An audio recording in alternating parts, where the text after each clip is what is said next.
नमस्कार। आज का अपना टॉपिक है समाजीकरण के सिद्धांत। इसके पहले पार्ट में हमने पढ़ा था समाजीकरण क्या है और उसकी विशेषताएं और सोपान क्या है।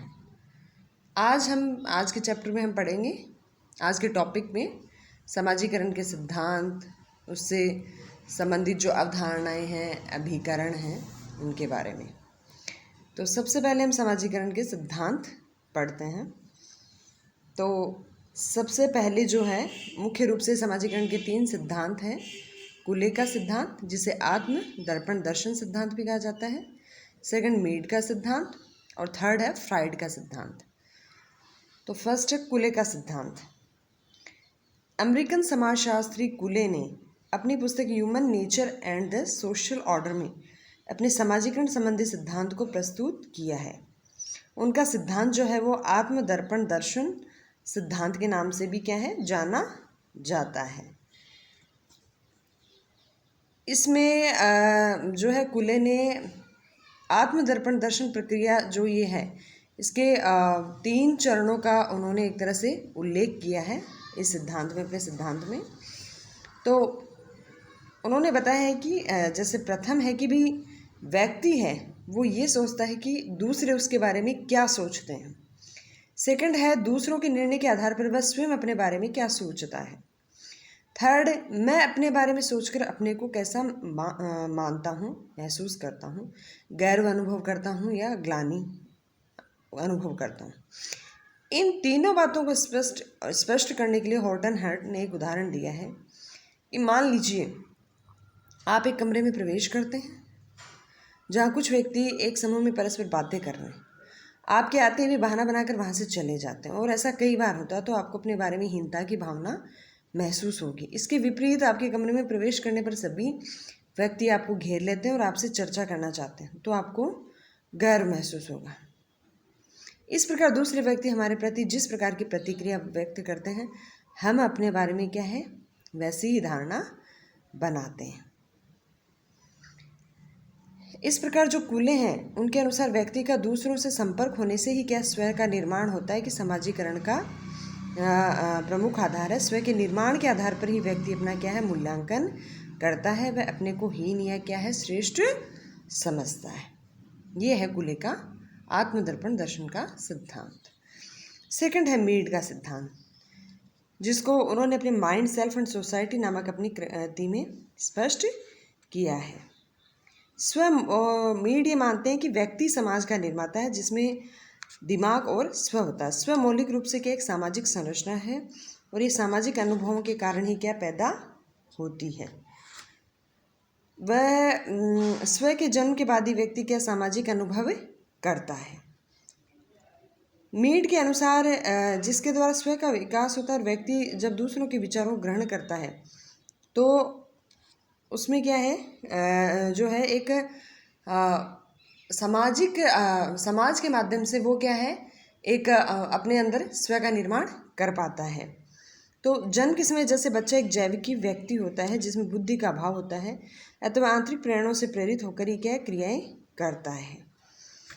उन्होंने अपने सिद्धांत को जो है वो कुछ शब्दों के माध्यम से समझाने का प्रयास किया है। जैसे सामान्यकृत अन्य, एक जनरलाइज्ड अदर कहेंगे, जिसे एक जो कंसेप्ट लिया है, तो उसके उनका मानना है कि किसी व्यक्ति की स्वयं के बारे में वह धारणा जो दूसरे लोग उसके बारे में रखते हैं, यह सामान्यकृत अन्य, या अन्य शब्दों में कह सकते हैं कि दूसरे व्यक्ति उसके बारे में जो निर्णय लेते हैं और उससे जो अपेक्षाएं करते हैं और उसका वह आंतरिकरण करता है, उसे वह सामान्यकृत अन्य कहते हैं।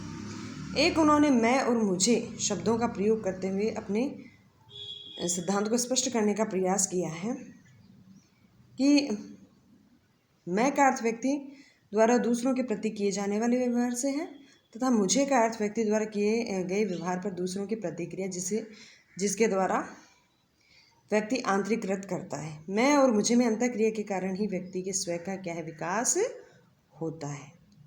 ये मीड का सिद्धांत। थर्ड है फ्राइड का सिद्धांत। फ्राइड नामक मनोवैज्ञानिक ने समाजीकरण के सिद्धांत को मानसिक क्रियाओं के आधार पर समझाया है। फ्राइड ने सामाजिकृत आत्म की समाजशास्त्र की अवधारणा को चुनौती दी और कहा कि स्वयं समाज में कोई तालमेल नहीं होता है। फ्रायड ने स्व को इड, अहम और परा अहम इन 3 भागों में बांटा है। इड अहम की मूल प्रवृत्तियों, प्रेरणाओं, असामाजिकृत इच्छाओं, स्वार्थों का योग है और इड के सामने नैतिक अनैतिक अच्छे बुरे का क्या है, कोई प्रश्न नहीं होता है। वह पार्श्विक प्रवृत्ति के क्या अधिक निकट है। फिर अहम जो है वो स्व का चेतन तार्किक पक्ष है, जो व्यक्ति को सामाजिक परिस्थितियों के अनुकूल व्यवहार करने का क्या है, निर्देश देता है और इड पर नियंत्रण रखता है।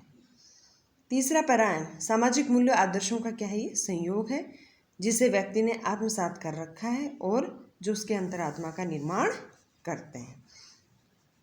तो इस प्रकार जो फ्रायड हैं वो इड, अहम, पराहम के माध्यम से अपने सिद्धांत को स्पष्ट करने का प्रयास करते हैं। अब नेक्स्ट है सामाजिकरण से संबंधित कुछ कंसेप्ट्स हैं, अवधारणाएं हैं।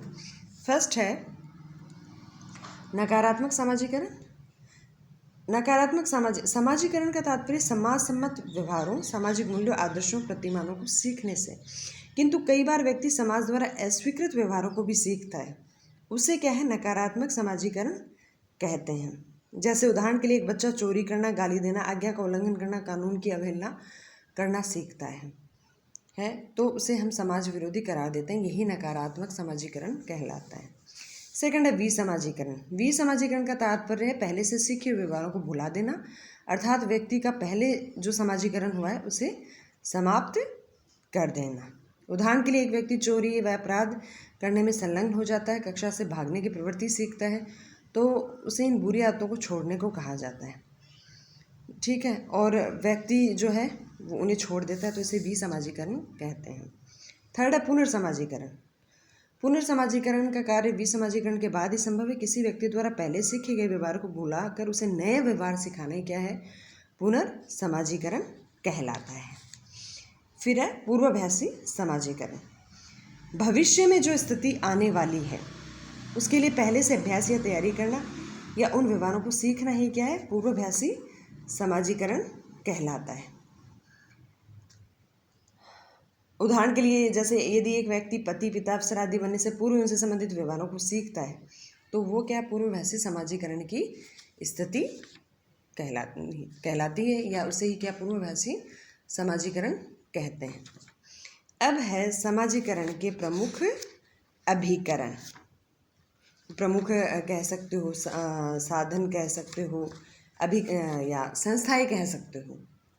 तो अभिकरणों में जो फर्स्ट है वो परिवार।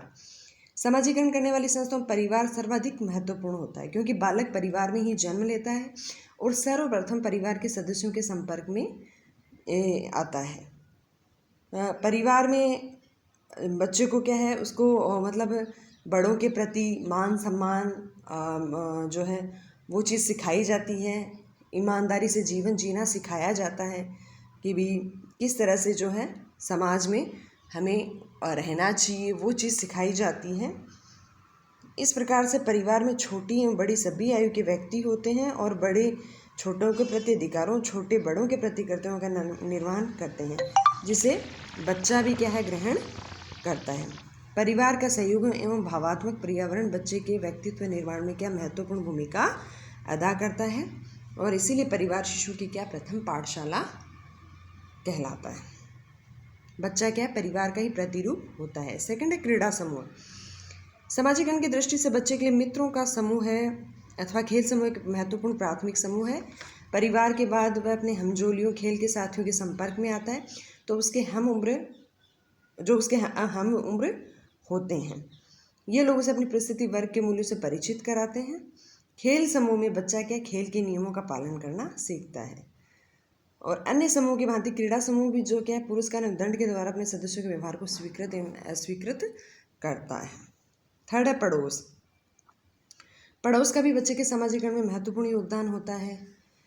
शहरों की तुलना में गांव में क्या, पड़ोस का अधिक प्रभाव होता है। बच्चे अनजाने में पड़ोसियों से कई बातें सीखते हैं। पड़ोस के लोग बच्चे को स्नेह प्यार में नई नई बातों का ज्ञान कराते हैं और उसकी प्रशंसा एवं निंदा के द्वारा से समाजसम्मत व्यवहार करने को प्रेरित करते हैं। फोर्थ है नातेदारी समूह। नातेदारी समूह में रक्त एवं विवाह से संबंधित सभी रिश्तेदार आ जाते हैं।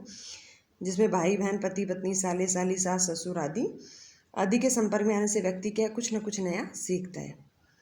किसी के साथ घनिष्ठ और हंसी मजाक के संबंध होते हैं तो किसी से परिहार या दूरी बढ़ती जाती है। इस प्रकार नातेदारी समूह भी व्यक्ति को बहुत कुछ सिखाते हैं। फिर है विवाह। विवाह का भी व्यक्ति के जीवन पर महत्वपूर्ण प्रभाव पड़ता है। विवाह के बाद लड़के लड़की को पति पत्नी की भूमिका निभानी होती है और उन नए दायित्वों का निर्माण करना पड़ता है। इस प्रकार विवाह के बाद भी बालक को नई परिस्थितियाँ भूमिकाएं ग्रहण करनी होती हैं, उन्हें आंतरिकृत करना होता है। फिर नेक्स्ट है शिक्षण संस्थाएं। शिक्षण संस्थाएं अब ये अभी तक कह सकते हैं एक तरह से प्राथमिक जो संस्थाएं थी, अब शिक्षण संस्था है वो द्वितीयक संस्था के रूप में आती है। तो शिक्षण संस्थाओं में हम स्कूल, कॉलेज, विश्वविद्यालय आदि सभी को गिनते हैं। इसमें बच्चा जो है वो प्रमुख रूप से गुरुजनों, पाठ्य पुस्तकों, साहित्य आदि के संपर्क में आता है और उनसे कुछ सीखता है। अध्यापक के आदर्श विचार, आचरण, रहन सहन के ढंग छात्र अपनाता है। अन्य सहयोगियों के संपर्क में आने से वो अनेक बातें सीखता है। पुस्तकों, साहित्य से वो अनेक जो है नवीन ज्ञान अर्जित करता है। तो इसके माध्यम से भी व्यक्ति के व्यक्तित्व का विकास होता है। नेक्स्ट, राजनीतिक संस्थाएं। व्यक्ति के समाजीकरण में राजनीतिक संस्थाओं का भी महत्वपूर्ण योगदान है। ये संस्थाएं व्यक्ति को क्या है आत्मबोध कराती हैं। तानाशाही प्रजातंत्रीय शासन में भिन्न भिन्न प्रकार का समाजीकरण होता है। तानाशाही सरकार में व्यक्ति के जीवन में सुरक्षा की भावना कम होती है, अतः उसके स्वाभाविक विकास में बाधा होती है।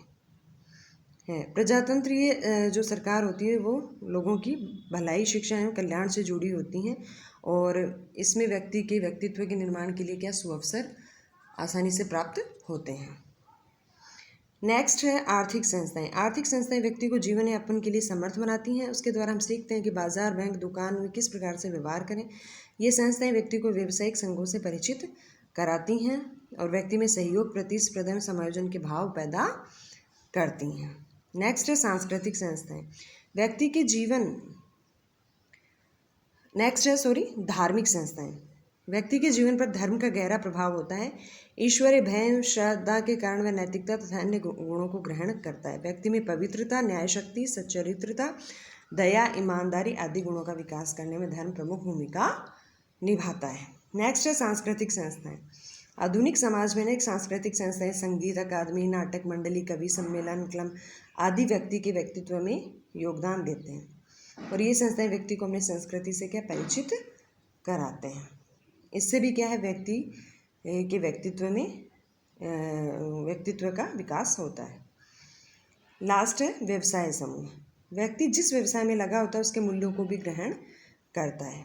वह व्यवसाय के दौरान अनेक व्यक्तियों के संपर्क में आता है। छोटे बड़े अधिकारी, एजेंट, मैनेजर आदि के संपर्क से वह व्यवसायिक ज्ञान व गुण ग्रहण करता है तथा प्रशासनिक ढांचे से परिचित होता है। तो इस प्रकार से क्या हम देखते हैं कि व्यक्ति जो जो बड़ा होता है उसका सामाजिक दायरा बढ़ता जाता है और वह अनेक संस्थाओं के माध्यम से अपना समाजीकरण करता है। तो ये आज के टॉपिक में हमने जो पढ़ा है वो समाजीकरण के सिद्धांत, उससे संबंधित अवधारणाएं और प्रमुख अभिकरण। ये आज का अपना टॉपिक कंप्लीट हुआ। धन्यवाद।